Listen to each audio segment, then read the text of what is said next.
चपाती फक्त पिठाची नसते, ती घरातल्या मायेची, प्रेमाची आणि जिव्हाळ्याची ओळख असते.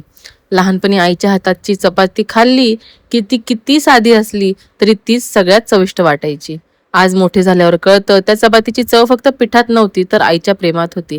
घरात कोण किती कमवतो, कोण किती मोठा आहे यापेक्षा एकत्र बसून खाल्लेलं साधं जेवण आणि त्यातली ऊब हेच खरं सुख असतं.